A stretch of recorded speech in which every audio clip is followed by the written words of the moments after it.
Dan pemirsa, untuk membahas terkait dengan jalannya persidangan, kami telah terhubung kembali bersama dengan pakar hukum pidana Abdul Fikar Hajar. Selamat siang Pak Fikar.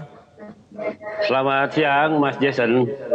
Ya, Pak Fikar, tadi kita sempat mendengar sedikit keterangan dari salah satu saksi yang menerangkan bahwasannya ia ini menjadi orang yang dibeli perangkatnya atau perangkat DVR-nya oleh Irfan Widianto. Nah, kalau sudah ada keterangan seperti ini, Pak Fikar, kira-kira keterangan ini apakah cukup kuat dan memberatkan posisi Irfan Widianto dalam kasus perintangan penyidikan ini, Pak Fikar?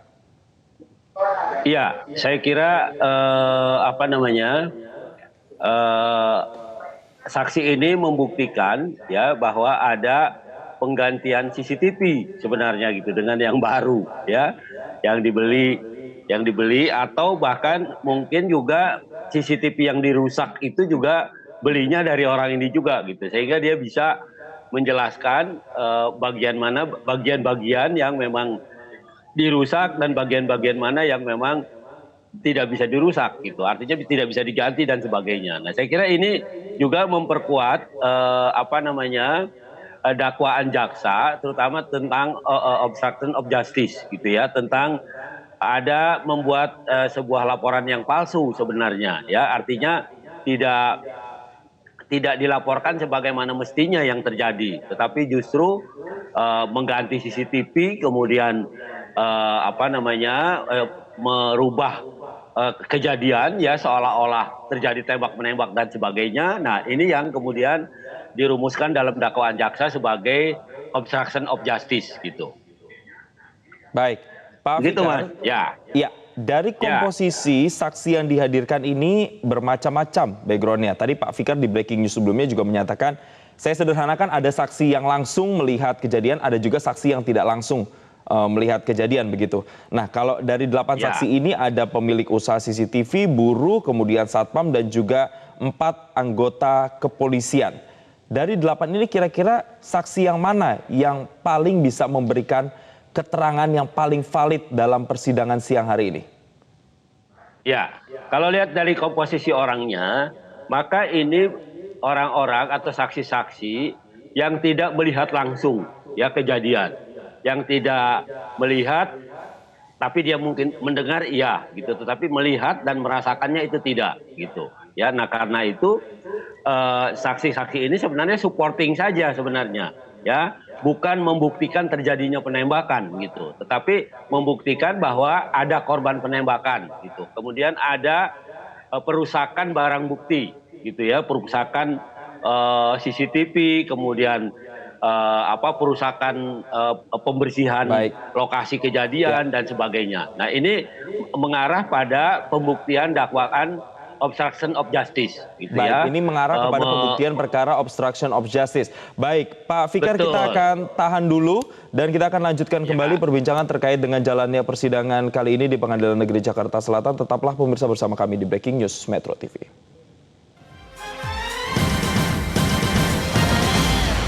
Kita kembali lagi ke Pak Fikar. Pak Fikar, masihkah tersambung bersama kami di Breaking News Metro TV? Oke, masih, Mas Jason. Baik. Pak Fikar, informasi yang masuk ke redaksi Metro TV ini secara kronologisnya waktu itu Irfan Widianto sempat bertemu dengan security komplek Duren 3 yang bernama Abdul Zapar dan menyampaikan bahwa ia ingin mengganti DVR CCTV. Namun kemudian penggantian ini tidak mendapatkan izin sebenarnya dari security yang lain, yaitu Abdul Zapar. Dan saat itu Irfan Widianto diminta berkomunikasi dengan ketua RT setempat, Seno Soekarto. Nah, dari fakta ini atau dari keterangan ini, apakah ini juga bisa memberatkan posisi dari Irfan Widianto yang artinya dia ini memang tidak mendapatkan izin sebenarnya dari perangkat kompleks setempat? Ya, bisa seperti itu. Tetapi yang paling pokok adalah bahwa Irfan ini membantu kejahatannya yang dilakukan oleh FS gitu, karena dia mengganti CCTV ya, mengganti dalamnya CCTV, kemudian dia membeli CCTV yang baru, dalamnya CCTV, dan kemudian mengganti dengan mengambil CCTV yang lama ya, isi CCTV yang lama, kemudian dengan kemudian menggantinya dengan yang baru. Nah, itu artinya apa? Itu artinya sengaja sengaja mengganti isi CCTV yang merekam ya peristiwa terjadinya penembakan dan pasca itu kemudian dibawa ke rumah sakit dan sebagainya yang terekam oleh CCTV di luar ya. Nah, itu yang diganti oleh Irfan. Nah, jadi sebenarnya kesalahannya pada itu, bahwa memasang CCTV yang baru itu harus ada izin dari RT dan sebagainya gitu ya. Nah, itu juga bisa menjadi kendala gitu. Artinya itu juga bisa menjadi pelanggaran. Tetapi itu bukan pelanggaran yang terlalu berat ya sebenarnya. Karena itu kan soal administratif aja, soal izin saja mengganti CCTV. Tetapi yang kejahatannya yang didefinisikan sebagai membantu kejahatan FS itu adalah mengganti CCTV-nya gitu. Mengganti CCTV yang lama dan membeli kemudian menukar dengan yang baru. Seolah-olah kan diambil rekamannya seperti itu, menghilangkan jejak ya supaya tidak bisa terlacak kejadian yang sebenarnya. Ya, ini juga bagian dari pembuktian obstruction of justice gitu. Artinya memberi keterangan palsu, memberi pembuktian palsu, ya, memberi pembuktian yang tidak benar, seolah-olah yang terjadi bukan seperti yang ada di dalam CCTV yang pertama. Seperti itu, Mas. Baik, kalau tadi Pak Fikar mengatakan tanpa izin sebenarnya itu bagian dari minor sebenarnya. Tapi kalau dari JPU ini mengungkapkan bahwa penggantian misalnya seperti DVR CCTV ini juga seyogyanya dilengkapi dengan surat tugas maupun berita acara penyitaan. Dan ini juga diatur dalam KUHP, Pak Fikar. Iya, dalam konteks itu sebagai bagian dari alat kejahatan, iya, ya. Ketika seseorang penegak hukum akan menyita sebuah barang, ya, yang disinyalir sebagai bagian dari kejahatan, ya harus ada berita acaranya, gitu. Ya, harus ada berita acara dan yang resmi dari penegak hukum yang menangani. Dalam hal ini adalah kepolisian. Nah, tetapi kan konteksnya Irfan Widianto itu mengganti untuk menukar isi CCTV yang lama, mengambil CCTV yang lama dan mengganti CCTV yang baru. Sebenarnya bagian dari rangkaian kejahatannya FS ini sebenarnya, ya, artinya menghilangkan bagian-bagian yang merekam, ya, yang merekam kejadian di sekitar rumah FS ketika terjadinya kejahatan penembakan terhadap Brigadir Joshua itu. Begitu, Mas. Baik, Pak Fikar, saya mencoba untuk memakai logika awam begitu, Pak. Ini saat ini yang sedang berjalan kan adalah pemeriksaan saksi untuk Irfan Widianto. Sementara di sesi yang lain ada juga pembacaan eksepsi dari terdakwa Baikuni Wibowo dan juga Cuk Putranto yang terlibat dalam obstruction of justice. Pertanyaannya begini, Pak, apakah kemudian prediksinya eksepsi dari kedua terdakwa ini bisa diterima kalau memang pemeriksaan saksi ini bisa dikatakan sudah memberatkan para terdakwa ini sendiri, Pak Fikar? Iya, sejak awal saya menyatakan bahwa sebenarnya dari sudut dakwaan itu sudah menjelaskan peristiwanya dengan terang, ya, dengan terang, teliti dan cermat gitu. Tempat kejadiannya juga jelas, ya. Kemudian waktu tempus deliktinya, waktu terjadinya kejahatan juga jelas, ya. Karena itu dari rangkaian keseluruhan sebenarnya dakwaan jaksa itu sudah cukup cermat dan lengkap dan teliti gitu, ya. Jadi tidak obskur, tidak kabur gitu, ya. Seperti yang dikatakan oleh eksepsinya para penasihat hukum dan para terdakwa gitu. Nah, karena itu kalau dikaitkan dengan apakah eksepsi ini akan diterima atau tidak, kalau saya sih ada keyakinan bahwa seluruh eksepsi yang dilakukan oleh para terdakwa ini akan ditolak oleh majelis hakim. Ya, karena itu tadi yang saya bilang, peristiwanya sudah jelas, waktunya juga tempus deliktinya juga jelas, lokus deliktinya juga jelas. Artinya pengadilan Jakarta Selatan memang mempunyai kewenangan untuk mengadili itu. Dan tindak pidana yang dilakukan juga belum daluarsa gitu. Demikian juga kejadian yang dirumuskan dalam dakwaan itu sudah cukup teliti dan cermat, memuat kejadian-kejadian yang kemudian bisa dikonstruksi sudah melanggar pasal OJJ ini, pasal obstruction of justice ini, gitu.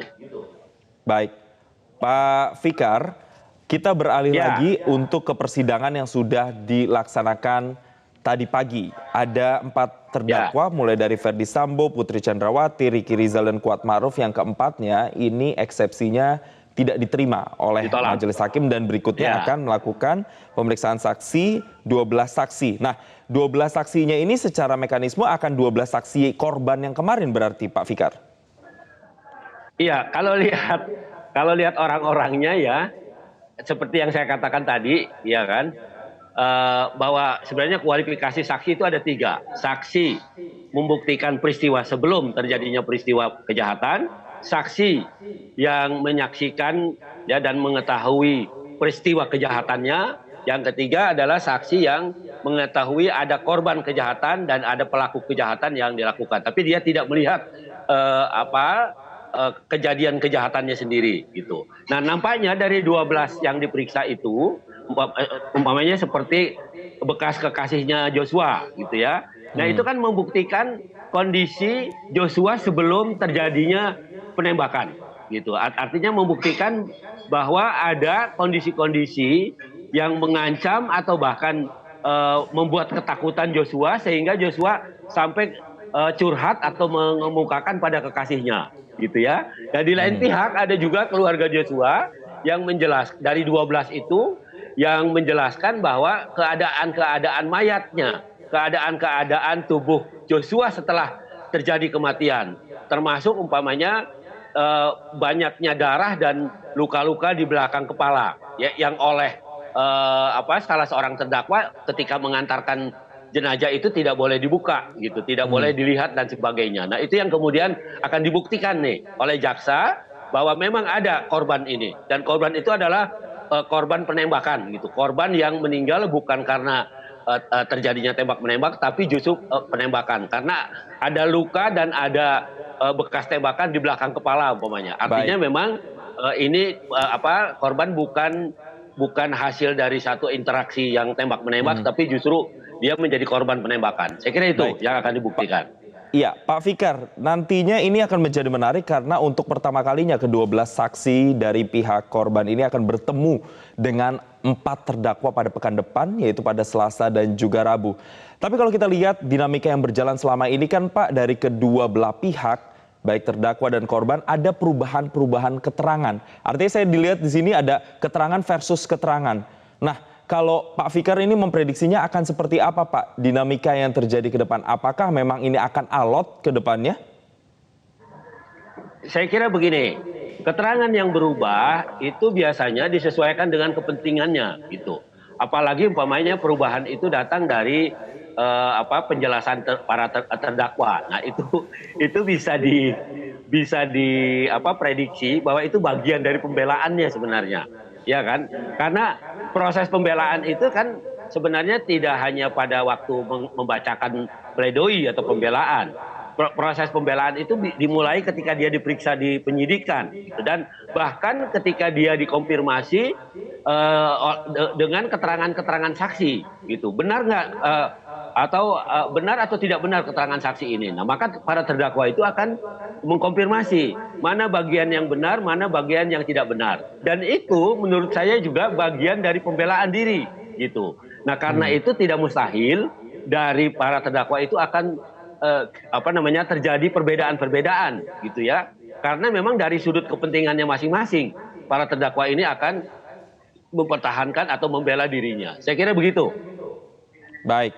Terima kasih Pak Abdul Fikar Hajar, pakar hukum pidana telah memberikan konfirmasi dan keterangannya bersama kami di Breaking News Metro TV dan selamat kembali beraktivitas.